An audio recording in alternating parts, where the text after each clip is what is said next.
Ce soir, tu as sûrement croisé quelqu'un qui parlait avec une confiance absolue d'un sujet qu'il ne maîtrisait pas vraiment. Peut-être au travail, peut-être en famille, peut-être sur Internet. Et tu t'es demandé, comment est-ce possible? Comment peut-on être aussi sûr de soi en sachant si peu? La réponse tient en deux noms, David Dunning et Justin Kruger. En 1999, ces deux psychologues de l'université Cornell ont mené une série d'expériences qui allaient changer la façon dont on comprend l'intelligence humaine. Ils ont demandé à des participants de réaliser des tests de logique, de grammaire et d'humour. Puis, ils leur ont demandé d'évaluer leurs propres performances. Le résultat était stupéfiant. Les personnes qui avaient le plus mal performé étaient convaincues d'avoir fait partie des meilleurs. Ceux qui avaient obtenu les scores bémol les plus bas estimaient se situer au-dessus de la moyenne. Et ce n'était pas de la modestie inversée, ni de la mauvaise foi. Ils croyaient sincèrement ce qu'ils disaient. Voici le paradoxe au cœur de tout ça. Pour savoir que tu ne sais pas quelque chose, tu dois déjà savoir un minimum. La compétence et la conscience de ses limites arrivent ensemble. Sans l'une, tu n'as pas l'autre. Dunning l'a résumé ainsi: l'ignorance produit de la confiance bien plus souvent que la connaissance. Imagine une montagne. Au bas de la pente, tu ne vois rien d'autre que le sommet, juste devant toi. Il semble proche, atteignable, évident. Tu grimpes, sûr de toi. Puis, à mi-chemin, tu découvres quelque chose d'inattendu.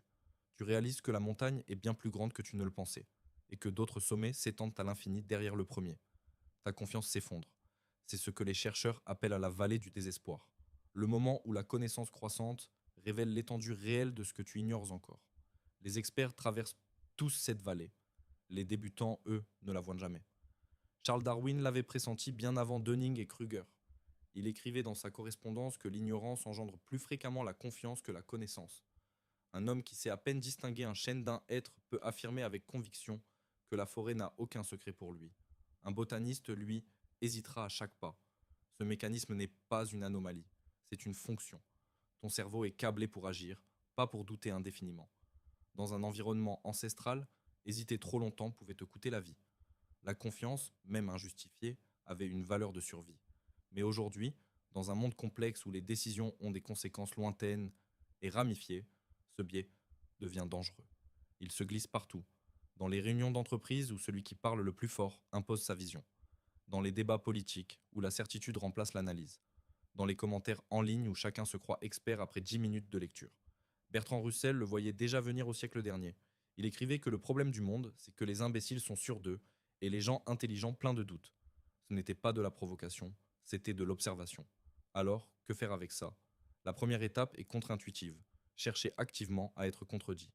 Pas pour te flageller, mais parce que la contradiction est le seul outil qui déplace le curseur.